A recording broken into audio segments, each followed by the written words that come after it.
shkoni në gjithë kombet dhe predikoni lajmin e mirë. Miq dhe ndjekës të Radios Ngjallja, përshëndetje. Në intervistën e sotme do të flasim mbi dy shenjtorët apo apostujt më të mëdhenj të krishterimit. Dy themelet e kishës sonë së krishterë, të cilët janë quhen ndryshe protokorinthejnë, Pietri dhe Pavli, që Kisha Ortodokse i feston më 29 qershor. Për Radio Ngjallja kemi të ftuar zotin Miron Çako, cilin kemi kënaqësinë të na flasi mbi të kremten e këtyre dy shenjtorëve të mëdhenj. Ai është përgjegjës i zyrës së katekizmit pranë kryepiskopatës së Tiranës dhe ka përgjegjësinë mbi katekizmin e krishterë ortodoks. Kështu që me zotin Miron sot do të informohemi më tepër në lidhje me jetën e dy apostujve të mëdhenj, Pjetër dhe Pavel, si u thirrën ata nga Krishti, si u bën ata të krishterë dhe predikues të kombeve. Zoti Miron, përshëndetje. Kënaqësi për mua, siç e thatë edhe juve, Kisha Ortodokse në datën 29 të qershorit kremton me madhështi dy protokorinthejt ose të parët e apostujve, apostull Petro, apostull Pavli, dhe në datën 30 qershor kremton të gjithë apostujt. Kjo është një kremte që të krishterët e festojnë në mënyrë të veçantë dhe paraprihet edhe nga një kreshëm, por kjo kreshma, kozgjatja e saj varet se sipas Pashkës, pra është e lëvizshme, dhe këtë vit nuk kemi si them ditë kreshmore për këtë të kremte, por në përgjithësi është një kreshëm që paraprin që quhet kreshma e apostujve. Por le të flasim më konkretisht për këta dy personalitete kaq të mëdha të krishterimit, që janë gur të themelit të kishës apostolike bashkë me gjithë apostujt e tjerë, dhe guri i qoshës është Zoti Jezu Krisht. E para njerë, kjo e kremte festoj në dy data të veçanta, në Perëndim festohet 29 qershor, kurse në lindje festohet në 28 dhjetor. Por më vonë, data 29 qershor mbisundoi në gjithë krishterimin dhe pastaj zyrtarisht në gjithë Kishën Katolike Apostolike Ortodokse e shtrirë në lindje dhe në Perëndim u festuar më 29 të qershorit. Është një traditë që nuk është fort, si them, historike, sigur ata janë të martirizuar në një ditë, në datën 29 qershor, por ne dimë që sipas historisë janë martirizuar në vite të ndryshme, në vitet 64, 67 mbas Krishtit. Por më tepër kjo është një e kremte, si them, që i përshtatet frymës apostolike të kishës, prandaj dhe kisha i ka bashkuar të dy në një ditë për të na dhënë rëndësinë që kanë këta dy krye apostull në përhapjen e krishterimit në gjithë botën. Para duhet dim se apostull Petro ishte një peshkatar, ishte vllai i apostullit Andreos dhe Krishti i thiri ata për apostullim, kur ishin në breg të liçenit Galileas, ata lanë gjithçka dhe i shkuan mbas Krishtit. Kurse apostull Pavli nuk ishte në rrethin e 12 apostujve, përkundrazi në fillim fare na tregohet që ai ishte një zelot jude dhe ishte kundërshtar i ullës i krishterimit, por Zoti e thiri kur ai po shkonte për në Damask për të përndjekur të krishterët, dhe ai u pagëzua nga Anania, që ishte një nga 70 dishepujt, dhe pastaj, siç dim, ai u bë dhe apostulli i kombeve. Dhe kështu ju bashkua rrethit të apostujve. Por kisha i nderon këta të dy kryeapostujt, sepse të dy këta punuan më shumë se gjithë apostujt e tjerë dhe e deshën Krishtin më shumë se të gjithë. Në qoftë se ne kujtohemi, Krishti i ngjallur i shfaqet apostull Petros dhe i thotë: "Ama do ti më shumë se këta." Dhe patjetër që apostull Petro e donte Krishtin më shumë se gjithë apostujt. Pavarësisht se ai pati si them një jetë me kurba, pra herë ngritje, herë zbritje deri në mojim 3 herë të Krishtit, por ai asnjëherë nuk e largoi Krishtin nga zemra dhe u pendua për mohimin e tij dhe Zoti e rehabilitoi përsëri, sepse pa pendimin dhe rrëfimin dhe vajtimin e apostull Petros dhe e bëri prap apostull, madje dhe kryeapostull, duke i dhënë dhe çështat e parajse, duke dhënë administrimin e mistereve, sepse kështu kuptohet kjo.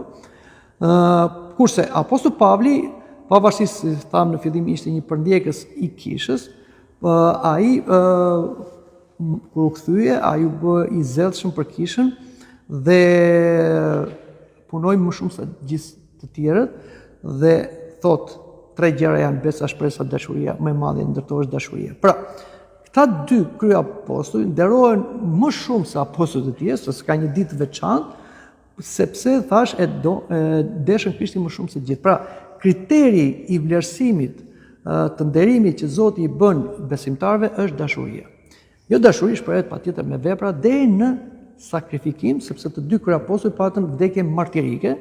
Apostull Petro pati një vdekje martirike i kryqëzuar me kokë poshtë në kodrën e Vatikanit, ku aty pasaj në shekullin e 4 nga Konstantini i Madh është ndërtuar dhe bazilika për Shën Petro, pastaj e dim që ajo u zmallua dhe sot është qendra e shtetit Vatikanit, kurse dhe apostull Pavli me që ishte shtetas romak nuk e torturuan, por i pren kokën në një nga rrugët e Romës, dhe të dy këta kryeapostujt i kanë lipsanet e tyre ose eshtrat e tyre në Romë, në bazilikën e Shën Petros dhe të nderohen së bashku edhe në lindje edhe në perëndim. Sepse kontributi i tyre në dashuri për Krishtin dhe për të afërmin ishte më shumë se të gjithë. Prandaj dhe nderohen në mënyrë të veçantë dhe Kisha Ortodokse, siç thash, i nderon në datën 29 qershor. Dua t'ju pyes, Zoti i dha çelësat apostull Pjetrit. Si kuptohet kjo, sepse shumë njerëz besojnë që ai që na pret në parajsë është apostull Pjetri dhe hap dyert nëpërmjet çelësave. Shiko, Zoti Krisht fliste me metaforë, me parabol, dhe kur thotë që po t'jap çelësat e mbretërisë së qiejve, nuk do thotë se apostull Petro ka një çelës në dorë, një çelës të madh që hap një derë të parajsës që të hyjnë, dhe është apostull Petro që pret. Ka kuptimin se apostull Petro, si i pari midis apostujve dhe pastaj dhe apostujt e tjerë, kanë dhuratën për të administruar hirin e Perëndisë, pra misteret e kishës, të cilët janë kanalet ku kalon hiri i Zotit dhe vjen tek ne. Këtë të drejtë e kishin apostujt. Apostujt pastaj ja lanë episkopëve dhe kemi atë vazhdimsinë apostolike deri më sot. Pra kështu duhet ta kuptojmë. Pra jo vetëm apostull Petro i ka çelësat e parajsës, të gjithë apostujt e tjerë kanë çelësat e parajsës, por dhe gjithë episkopët kanë çelësat e parajsës, sepse ata administrojnë hirin nëpërmjet hirit që vjen nëpërmjet mistereve, pagzim, mirosje, pendim rrëfim, kungim dhe misteret e tjera. Këto na çojnë në mbretërinë e Zotit, na hapin derën e parajsës për ty në mbretërinë e Zotit. Kështu duhet i kuptojmë këto, jo thjesht se ka një çelës në dorë dhe vetëm apostull Petro na pret tek dera e parajsës. Duhet t'ju pyes, këta dy apostujt në atë kohë morën urdhër nga Perëndia, thamë, në mënyra të ndryshme për të predikuar. Madje apostull Pavli quhej edhe apostull i kombeve. Shikojmë që mënyra e predikimit të tyre në atë kohë është ndryshe nga ajo që Kisha bën sot. Ka një ndryshim, ka një, të themi, devijim, apo si shpjegohet kjo?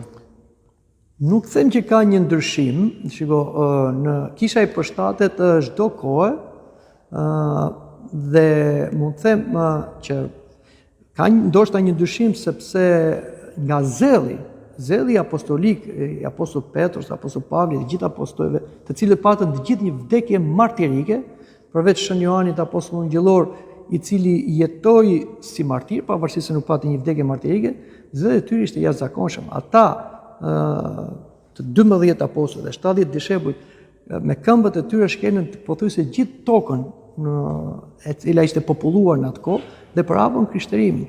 Dhe nuk qëndruan në një vend, por ata shkuan vend më vend për të hapur krishtërimin, sepse kjo që dhe detyra e tyre. Ata kishin detyrën për të hapur dhe për të ndërtuar themelet e kishës apostolike. Dhe zelli i tyre është imitim për gjithë kohrat, për gjithë shekuj deri në fund të kohërave, sidomos nga episkopët, nga priftërinjtë, diakonët, teologët, katekistët, të cilët brenda kishës kanë pra dhe këtë detyrë për të përhapur krishtërimin. Dhe apostujt kishin një veçanti që duhet imituar. Ata nuk shikonin thjesht si një grup njerëzish. Pra, ashtu si Krishti nuk i pa njerëzit të grupuar sipas gjakut, fesë dhe kulturës, por e pa njeriu në mënyrë personale dhe shkoi jo vetëm tek judej, por shkoi edhe te samaritanët, shkoi edhe te kombet, te romakët. Kështu dhe apostujt ishin urdhëruar nga Krishti shkonin në të gjithë kombet dhe t'i flisin në gjuhën që ata kuptonin, jo thjesht në gjuhë të shenjta, siç ndonjëherë ne mendojmë se duhet jetë një gjuhë por fryma e Pentekostisë dha një tjetër kuptim që të gjithë gjuhët shenjtërohen kur ato përdoren për hapur mesazhin e Krishtit dhe mbi të gjitha për ta parë njeriu jo si një grup, por si një person dhe tek çdo njeri është Krishti.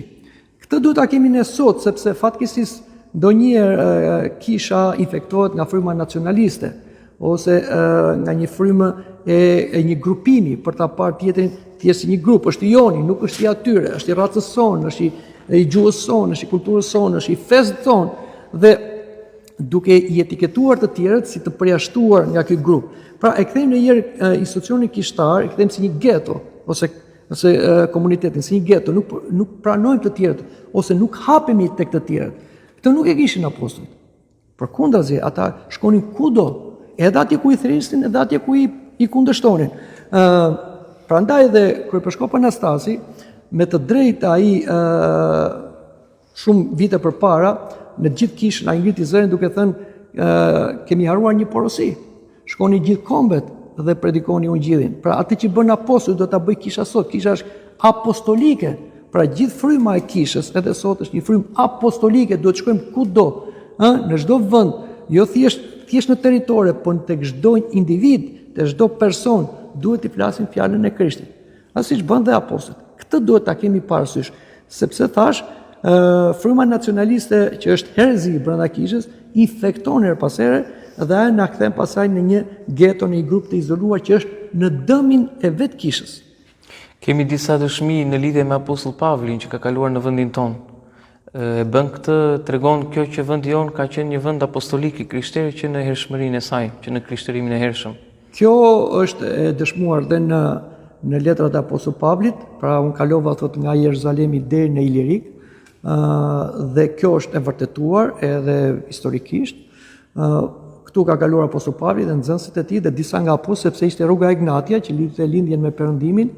Madje ai para se të shkojë në Rom ka kaluar nga rruga Ignatia në Durrës, ku mendohet se është ngritur dhe komuniteti i parë i organizuar i krishterë në Shqipëri në vitet 50 ca mbas Krishtit, ku kemi Shën Cezarin që ishte si të pasuesi i apostullit Pavlit, pastaj kemi dhe Shënastin dhe kemi një kishë apostolike në Iliri, në Durrës, ishte dhe kryeqendra. Prandaj dhe kisha jon është një kishë apostolike e shekullit parë dhe kjo ka bërë që të rezistojë të gjitha sulmeve që ka pas krishtërimi dhe në territorin tonë, Ilirik, Arbëri, Shqipëri, sepse është vendosur nga apostujt, është një themel apostolik dhe këto janë themelet të patundura. Prandaj edhe kur kisha jon apostolike në Shqipëri kaloi atë furtunën aq të madhe të pa imagjinuar si ishte ateizëm, komunizmi, prap kisha qëndroi, prap kisha u ringjall, sepse themelët e saj janë themele apostolike dhe kjo është një vërtet që neve duhet na bëj krenar, por na bëj dhe përgjegjës, sepse duhet t'i mbajmë këto themele, duhet t'i ngrem, si them, kisha gjithmonë ngrihet si një ndërtesë shpirtërore me gur që janë besimtarët, me kontributin e tyre deri në ardhmën e dytë të Krishtit. Po siç thotë apostulli Pavli, duhet kemi kujdes me çfarë ndërtojmë. Ndërtojmë me armë, ndërtojmë me argjend, ndërtojmë me druga, me kasht. Duhet ndërtojmë normalisht me armë dhe me argjend. Por ne duhet vazhdojmë këtë ndërtim dhe pastaj kur vi Krishti për të dy do bëj dhe gjykimin për veprën e secilit prej nesh. Prandaj është dhe një përgjegjësi e madhe që këtë kishë apostolike ne duhet ta vazhdojmë ta ngrem, ta lartësojmë me kontributin ton si klerik dhe laik deri në ardhmën e dytë të Krishtit. Dhe besoj se kisha ortodokse, apostolike ortodokse në Shqipëri do të qëndrojë deri në fund, sepse ka këtë themel apostolik, siç dëshmohet që ishte apostulli Pavli i pari që ndërtoi kishën në Ilirik, siç dim në Durrës. Zoti miron, shpreha që i tha Zoti Jezu Krisht që kemi në Ungjil të dëshmuar apostull Pietrit, që ti je Simon Pietri, që do thosh shkëm dhe mbi ty do të ndërtoj kishën. Çfarë nën kupton, sepse kjo mund edhe të keq kuptohet, mund të ngrihen dhe doktrina dhe mësime në lidhje sikur themeluesi i kishës është apostull Pietri. Dhe gjithashtu dhe në lidhje me apostull Pavlin, i cili ishte apostull i kombeve dhe për të cilin mund të dalin sot dhe grupe të ndryshme, sekte, të cilat nxjerrin dhe deklarata, flasin që ne duhet të kthehemi në metodën, në mënyrën e jetesën siç ishin në atë kohë apostujt dhe jo të vazhdojmë atë që në fakt kisha vazhdon dhe ruan dhe trashëgon sot jetën dhe predikimin, mësimet e apostujve? Pyetja është shumë e mirë dhe me shumë interes sepse duhet të qëndrojmë dhe të sqarojmë këto dy momente ose këndvështrime në lidhje me Apostull Petron dhe Apostull Pavli. Kur Zoti Krisht i pyeti apostull kush thon njerëzit se unë jam, dhe ata thanë dikush thon një Elia, dikush thon një profeti, po juve kush thoni se unë jam? Ngrit apostull Petro ose Simoni i tha ti je Krishti, biri i Perëndis. Atë Zoti Krisht e lumur ti Simon biri i Jonait, sepse këtë që te nuk ta tregoj mishi, por Ati që është në qiell. Dhe ti do të quhesh Petro, gur. Dhe mbi këtë shkëmb unë do ndërtoj kishën time. Sikur dhe portat e ferit të hapen, ajo do të qëndrojë. Mbi këtë thënie të Krishtit janë 3 këndvështrime të ndryshme. E para shikojmë këndvështrimin kishën romano-katolike, ku interpretohet si kur kisha është ndërtuar mbi Simon Petron, dhe prandaj dhe Simon Petro është i pari me apostujt dhe si themë është i pari absolut. Pra është zëvendësi i Krishtit. Prandaj dhe Papa që është sot e shikon veten si një pasues i apostull Petros, si zëvendësi i Krishtit, vikari i Krishtit dhe është primati papal, do me thënë është absoluti mbi të gjithë kishën. Në kishën protestante kemi një tjetër këndvështrim. Kisha protestante duke qenë se kundërshtoi kishën romano-katolike, shekullin 15 me atë reformën Martin Luterit, thuhet që apostull Petro nuk ka kaluar fare në Rom dhe kishën në Rom e ka ndërtuar apostull Pavli. Por nuk është e vërtetë sepse apostull Petro ka kaluar dhe është martirizuar në Rom. Por interpretimi që bën kisha ortodokse, që në shekujt e parë, që në shekullin e 4, kemi dëshmi nga Shën Joan Gojarti etj, është se pohimi që Zoti Krishti tha Simonit, biri i Jonait, duke ia vënë emrin Petro, gur, dhe mbi këtë gur do ndërtoj kishën time, nuk bëhet fjalë për personin e Simon Petros si person, por për pohimin e Simon Petros, që ti je Krishti, biri i Perëndis. Mbi këtë pohim që shkëmbi është ndërtuar kisha. Pra, themeli i besimit, themeli i kishës. Dhe, shiko, ne duhet flasim jo thjesht me interpretime personale, atë çfarë thotë Shkrimi i Shenjtë, çfarë thotë tradita e shenjtë. E para një herë, Zoti Krishti thotë ti je Petro, Petro do thotë gur greqisht. Dhe mbi këtë shkëmb, Petro dhe Petra janë të ngjashëm në greqisht, por Petro është gur, Petra është shkëmb. Shkëmb në dhjetën e vjetër gjithmonë ishte një simbol për Perëndin. Perëndia shkëmbim. Do me thënë, Krishti thot mbi këtë shkëmb, pra mbi Perëndin. Po kush ishte biri i Perëndis? Ishte Krishti pra. Ai ishte Perëndia. Dhe mbi pohimin që ti pra je biri i Perëndis, këtu është ndërtuar kisha. Pra mbi pohimi dhe mbi Krishtin, si shkëmb, si Perëndi, por dhe si biri njeriu, sepse apostull Petro në letrat e tij thot, dhe guri i qoshës është Krishti, nuk jam unë. Kuptove? Pra, si është ndërtuar kisha? Është ndërtuar mbi Krishtin si Perëndi, shkëmbi, dhe mbi Krishtin si njeri, guri i qoshës. Pastaj kemi gurë të tjerë në kuptim simbolik, është apostull Petro, është apostull Pavli. Këta dhe apostullit bëjnë themelin apostolik. Si thotë apostull Pavli, dhe kemi ndërtuar një themel, dhe nuk ka themel tjetër, veç atij se Jesu Krishti është Zot. Dhe çdo kush të shikojë si ndërton mbi këtë themel. Pra, ky është themeli i Krishtit, i kishës. Nuk është një person. Ky është një gabim dogmatik dhe kisha gjithmonë e ka kundërshtuar, kisha ortodokse e lindjes dhe vazhdon ta kundërshtojë, sepse nuk mund bie dakord se bie të ndryshojmë fjalët e Krishtit. Kupton? Por kemi edhe diçka tjetër, tani në lidhje me apostull Pavlin. Apostull Pavli tham në fillim të bisedës që nuk ishte në rrethin e 12 apostullëve. Madje ishte kundërshtar, ai shkoi në Damask për të përndjekur ata të Udhës, sipas këndvështrimit fanatik judaik, të Udhës eretike, të Udhës krishterë. Shikoheshin krishterët. Krishterët, ata të Udhës së shtrëmbër.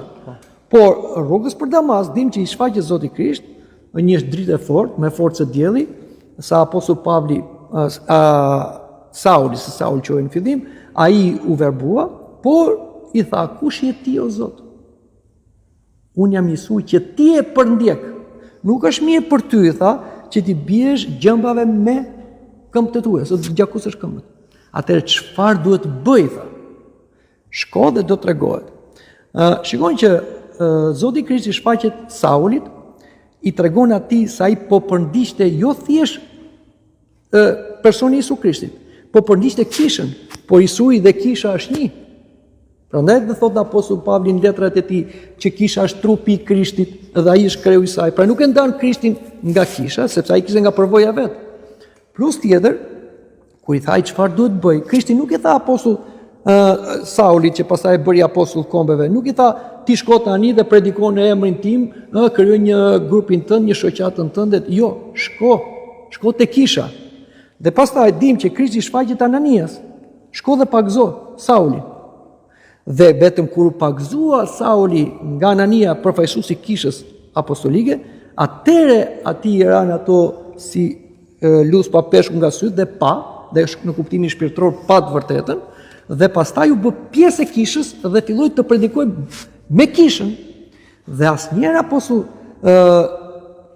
Pavli, sepse Pavel është një noft që u vë atij, në Rom Pavel do thotë i vogël ose Romaj thotë ose në latinisht i vogël, prandaj quante vetëm unë jam më i vogël i apostujve dhe i mbeti noft ka Pavel, sa i kishte Saul, por apostull Pavli asnjëherë nuk e quajti veten si një i thirrur nga Krishti në mënyrë të drejtë për drejtë dhe si them i thirrur në zemrën e apostullit dhe ai pastaj shkon të predikonte jashtë kishës. Jo, ai ishte brenda kishës dhe nuk u gjen në asnjë mënyrë tjetër për të pastruar mëkatet e Saulit vetëm me pagzimin dhe misteret e kishës apostolike. Pra nuk ka shpëtim jashtë kishës. Këtë tha apostull Pavli. Pra dhe tha dha të tjetër, në qoftë se njëri nga ne ose një nga qielli, se një ungjil tjetër nga ai që kemi thënë, që Krishti dhe kisha e një, qoftë i mallkuar, qoftë anatema. Pra, të dy këta kryeapostujt na mësojnë se kisha e ndërtuar mbi Krishtin dhe me pohimin që ti je biri i Perëndis, dhe Krishti është guri i qoshet dhe apostujt janë guri themeli, dhe jashtë kishës, jashtë jo ndërtesës, jashtë doktrinës dhe mistereve të tjera nuk ka shpëtim. Prandaj çdo grupim, sado i zëdhshëm të jetë, sado i zjarrt të jetë, sado dashuri të ketë për Krishtin, nëse është jashtë kishës, jashtë doktrinës dhe mistereve të tjera nuk shpëton. Siç na dha shembull edhe Sauli ose apostull Pavli. Këto janë shumë të rëndësishme, duhet i dim, dhe duhet të dinë ata që sot nuk janë pjesë e kishës katolike apostolike ortodokse.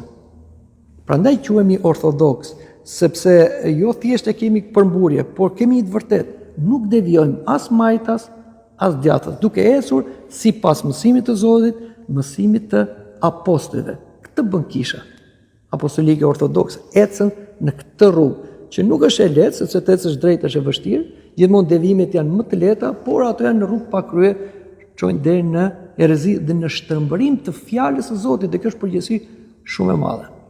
Edhe diçka tjetër, për shembull, sot kemi pagëbushmërinë e papës, sepse papa e merr këtë duke thënë që apostull Petru që është zëvendësi i Krishtit, vikari i Krishtit. Dhe duke qenë zëvendësi i Krishtit, është Krishti në tokë. Dhe duke qenë Krishti në tokë, është i pagabushëm. Por na tregon krejt ndryshe Shkrimi i Shenjtë. Shikoni, kur Krishti i tha apostull Petrus që mbi ty do ndërtoj, mbi pohimin tënd do ndërtoj kishën time, s'kaloi shumë dhe apostull Petru bëri një gabim shumë të madh. Kur Krishti tha do shkojnë në Jeruzalem dhe do kryqëzohem, atëherë Pietri e mori dhe tha, kur mos u bëv kjo o Zot? Po si çfarë i tha Krishti? Largohu prej meje Satana, sepse ti nuk e në mend punët e Perëndis. Pra shikoj si gaboj. Dim që dhe ai e mohoi 3 herë Krishtin. Pra, apostull Petru që njeriu është i gabueshëm, vetëm Isu Krishti si biri i Perëndis dhe biri i njeriu është i pagabueshëm. Por ta themi që nuk ishte i përsosur. Mbas ditës së Pentekostis ata u përsosën. Por kemi edhe një problem tjetër në librin e Veprave të Apostujve, kur kemi një përballje ose një kundërshti të apostull Pavlit me apostull Petro dhe pasuesit ata që ishin mbas tyre. Sepse apostull Petro, kur shkonte te kombet, ai shkonte tek shtëpitë e paganëve. Por kur vinë judejt, ata te Jakovit, që mos bëj një skandal, apostull Petro nuk shkonte më te kombet, sepse judejt ishin fanatik, nuk duhet të hynë te kombet. Por kjo binte ndesh me mësimin e Krishtit dhe me urdhën e Krishtit, shkonin gjithë kombet. Atëherë apostull Pavli ngrihet dhe kundërshton apostull Petrës. Si ti tha, je me dy fytyra në një farë mënyrë. Pra, njëherë shkon te kombet, po se njëherë nuk shkon te kombet. Tani ne duhet të bëjmë një qëndrim. Qëndrimi që të gjithë njerëzit janë të thirrur tek Perëndia. Kush tret emrin e Jezu Krishtit, jude ose grek nga kombet është i shpëtuar. Dhe shikojnë që apostujt kishin edhe jo kontradikta, apo kishin dhe mosmarrveshje, pra nuk ishte apostull Petro absoluti, që çfarë thoshte ai ashtu bëhej. Jo. Ata kishin një këshill apostolik. Madje edhe tek koncili ose sinodi i parë apostolik, nuk ishte apostull Petro që vendosi. Ishte apostull Jakovi, ishte një nga 70-ët që vendosi ato rregullat për të krishterët që vinin nga kombet, që mos tanin mishin e idhuj, mos pinin gjakun dhe mos largohen nga hurvëria. Pra, kjo na tregon se apostull Petro nuk ishte absoluti, nuk ishte zëvendësi i Krishtit, nuk ishte i pagabushëm, siç pretendohet sot në Kishën Romano-Katolike. Dhe nuk duhet ta harrojmë atë. Krishti nuk zëvendësohet. Krishti tha, unë do jem me ju deri në fund të botës. Prandaj këtë ka parasysh Kisha Ortodokse dhe çdo peshkop që ka vazhdimsinë apostolike e di mirë detyrën. Nuk është zëvendës, është ambasador i Krishtit, është përfaqësues i Krishtit, është njeri i cili kontrollohet nga hiri dhe nga Kisha. Që kur bën e gabim, Kisha mblidhet edhe e qorton ose edhe e përjashton.